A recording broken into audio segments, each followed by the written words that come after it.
दोस्तों आज 1 जुलाई 2020 यानी बुधवार के दिन भर की बड़ी सुर्खियों पर नजर डालते हैं। यूपी सरकार ने अनलॉक 2.0 के लिए गाइडलाइन जारी की। जानिए क्या खुला और क्या रहेगा बंद। केंद्र सरकार का बड़ा फैसला, देश के 80 करोड़ से ज़्यादा लोगों को मिलेगा नवंबर तक मुफ्त राशन। इसके अलावा भी आपको बता दें कल से बदले जाएंगे गैस सिलेंडर, एटीएम, पीएफ बचत खाते के कुछ नियम जो आपकी जेब पर सीधा असर डालेंगे। दोस्तों बीसीसीआई ने लगाया आईपीएल खेलने पर प्रतिबंध। जानिए एक्सपर्ट ने क्या कहा। निजी स्कूल ट्यूशन फीस के साथ एडमिशन फीस भी ले सकेंगे, हाईकोर्ट ने दी मंजूरी। यूपी के विश्वविद्यालय में नहीं होगी परीक्षा, अब प्रमोट किए जाएंगे 48 लाख छात्र। इस वक्त की सबसे बड़ी खबर आपको बता दें, सपा नेता बेनी प्रसाद वर्मा के बेटे की कोरोना संक्रमण से मौत हो गई। इसके अलावा भी आपको बता दें तेजी से हो रहा है डाउनलोड, क्या टिकटॉक की जगह लेगा मेड इन देसी ऐप चिंगारी। इसके अलावा भी नेपाल के प्रधानमंत्री केपी शर्मा ओली की कुर्सी खतरे में, प्रचंड सहित बड़े नेताओं ने मांगा इस्तीफा। कहा सरकार चलाना इनके बस में ही नहीं। मौसम विभाग की बड़ी चेतावनी, दिल्ली में आंधी पानी की आशंका, इन राज्यों में हो सकती है भारी बारिश। जानेंगे आज की हर बड़ी खबर, तो बने रहिए आप हमारे साथ। दोस्तों इस वक्त की सबसे बड़ी खबर जो हमारे सामने है, उत्तर प्रदेश सरकार ने अनलॉक 2.0 के तहत कोई खास डील नहीं दी है। नए नियमों में लोगों को कुछ ही राहत मिली है, जबकि कंटेनमेंट जोन में कोई राहत नहीं दी गई है। केंद्र सरकार ने 1 जुलाई से शुरू होने वाले अनलॉक 2.0 की गाइडलाइन जारी की थी। केंद्र के बाद अब उत्तर प्रदेश सरकार ने राज्य के लिए अनलॉक 2.0 की गाइडलाइन जारी की है। अनलॉक 2.0 राज्य में बुधवार से जारी होगा। नई गाइडलाइन में फिलहाल स्कूल कॉलेजों को बंद रखने को ही कहा गया है। वहीं कर्फ्यू की समय सीमा भी हटा दी गई है। राज्य सरकार ने कहा है कि 15 जुलाई से ट्रेनिंग संस्थान खुल सकेंगे, लेकिन उन्हें कोरोना वायरस के बचाव के लिए बनाई गई नियमों का पालन करना जरूरी होगा। अधिकारियों ने बताया कि केंद्र और राज्य सरकार के ट्रेनिंग संस्थान 15 जुलाई से खुल सकेंगे। वहां सोशल डिस्टेंसिंग के नियमों का पालन करना जरूरी होगा। सभी को मास्क पहनना, सैनिटाइजर करने जैसे नियमों का पालन भी करना होगा। आपको बता दें कि नई गाइडलाइन में नाइट कर्फ्यू की अवधि 1 घंटे कम कर दी गई है। जी हाँ दोस्तों, अब रात में 10 बजे से लेकर सुबह 5 बजे तक नाइट कर्फ्यू लागू होगा। इस समय किसी भी व्यक्ति के घर के बाहर निकलने पर पाबंदी होगी, सिर्फ इमरजेंसी में ही बाहर निकल सकेंगे। अब बढ़ते हैं अगली बड़ी खबर की तरफ। प्रधानमंत्री नरेंद्र मोदी का देश के नाम संबोधन करीब 16 मिनट तक चला। इस संबोधन में प्रधानमंत्री गरीबों के लिए राशन वितरण की गरीब कल्याण अन्न योजना का विस्तार करने का फैसला किया और एक राष्ट्र एक राशन कार्ड का भी जिक्र किया। प्रधानमंत्री ने अनलॉक 2 के दौरान बढ़ती लापरवाही पर भी बात की और ऐसा करने वालों को समझाने के लिए कहा। इसके साथ ही उन्होंने देश में कोरोना की स्थिति पर भी बात की और कहा कि भारत में 80 करोड़ से ज़्यादा लोगों को 3 महीने का राशन यानी परिवार के हर सदस्य तक अभी 5 किलो गेहूं या चावल मुफ्त दिया गया है। इन सभी बातों को ध्यान में रखते हुए ये फैसला लिया गया है कि प्रधानमंत्री गरीब कल्याण अन्न योजना का विस्तार अब दिवाली और छठ पूजा तक यानी नवंबर महीने के आखिर तक कर दिया जाए। और अब बढ़ते हैं अगली बड़ी खबर की तरफ। दोस्तों आपको बता दें 1 जुलाई 2020 यानी आज से भारत में कई बड़े बदलाव होने जा रहे हैं। इन बदलावों का आपकी ज़िंदगी पर सीधा असर पड़ेगा।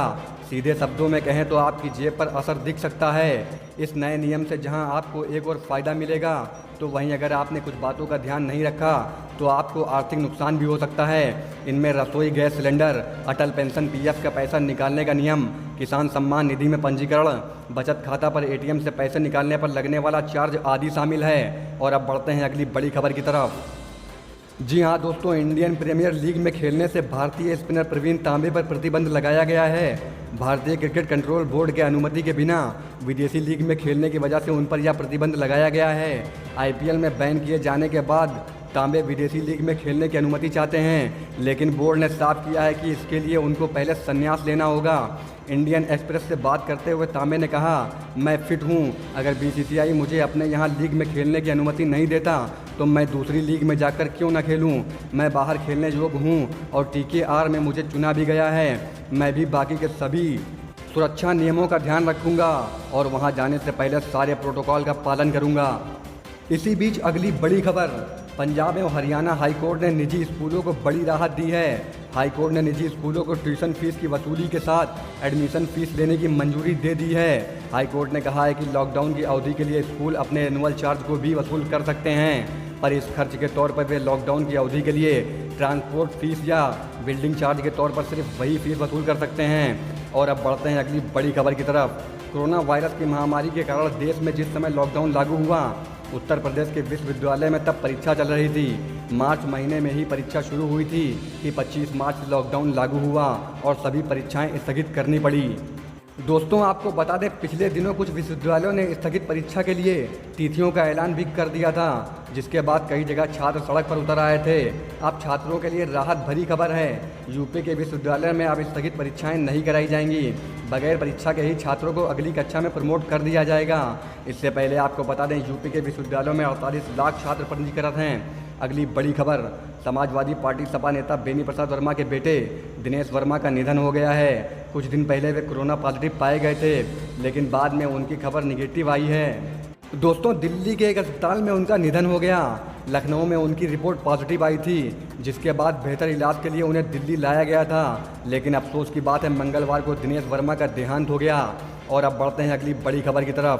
पिछले कुछ समय से लोगों के बीच काफ़ी प्रसिद्ध हो रहा है चिंगारी ऐप। इसका सबसे बड़ा कारण है कि इंडिया चाइना के बीच विवाद चल रहा है और देश के लोगों ने चीनी प्रोडक्ट और ऐप्स का बहिष्कार करना शुरू कर दिया है। ऐसे में चिंगारी ऐप को कम ही समय में लगभग 2.5 मिलियन डाउनलोड का बड़ा आंकड़ा छूने का सौभाग्य मिला है। आपको बता दें कि टिकटॉक की तरह ही चिंगारी ऐप भी एक शॉर्ट वीडियो ऐप है जो यूजर्स को वीडियो अपलोड और डाउनलोड करने की अनुमति देता है।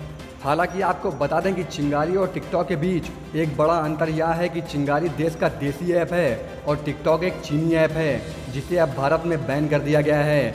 इसके अलावा इसे ऐप स्टोर और गूगल प्ले स्टोर से भी हटा दिया गया है। इस बीच अगली बड़ी खबर, दोस्तों, आपको बता दें कि चीन के इशारे पर चलने और भारत विरोधी भावनाओं को हवा दे रहे नेपाल के प्रधानमंत्री केपी शर्मा ओली की कुर्सी डगमगा रही है। दोस्तों, आपको बता दें, कई नेताओं ने एक साथ ओली से इस्तीफा मांग लिया है। स्टैंडिंग कमेटी के एक सदस्य के मुताबिक केपी शर्मा ओली सरकार चलाने में नाकाम रहे हैं, इसलिए पद छोड़ें। ओली से प्रधानमंत्री के अलावा पार्टी अध्यक्ष का पद भी छोड़ने को कह दिया गया है।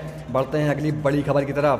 भारत के उत्तर पूर्वी हिस्से में मानसून बरपा रहा है। दक्षिण पश्चिम मानसून के कारण असम में 13 लाख से ज़्यादा लोग प्रभावित हुए हैं और 22 लोगों की मौत भी हो चुकी है। वहीं उत्तर भारत के कई राज्यों में मानसून के पहुंचने के बाद भी लोगों को गर्मी से राहत नहीं मिली है। हालांकि मौसम विभाग के मुताबिक दिल्ली में आज यानी बुधवार को आंधी तूफान के साथ कई इलाकों में हल्की बारिश हो सकती है। रिपोर्ट के मुताबिक अगले 24 घंटे के दौरान उत्तर प्रदेश के मध्य तथा पूर्वी हिस्सों में, केरल और तटीय कर्नाटक में भारी बारिश की संभावना है। इस वक्त की सबसे बड़ी खबर, दोस्तों, आपको बता दें, उत्तर प्रदेश में पिछले 24 घंटे में कोरोना के 685 नए मामले सामने आए हैं। मंगलवार को भी यह सिलसिला थमते नजर नहीं आया।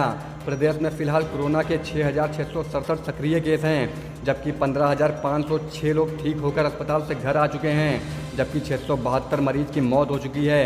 मंगलवार की सुबह स्वास्थ्य मंत्रालय द्वारा जारी किए गए आंकड़ों के अनुसार देश में पिछले 24 घंटे में कोरोना संक्रमितों की संख्या में 18,522 की बढ़ोतरी हुई है। साथ ही 418 लोगों की मौत हुई है। संक्रमितों की कुल संख्या बढ़कर 5,66,841 पर पहुंच गई। साथ ही मृतकों की संख्या बढ़कर 16,893 पर पहुंच गई। इसके अलावा 3,34,822 लोग इस वायरस को मात देने में कामयाब रहे हैं। दोस्तों, रिकवरी रेट में मामूली सुधार देखने को मिला है, जो कि बढ़कर 59.06% पर पहुँच गया। दोस्तों, आज की वीडियो में बस इतना ही।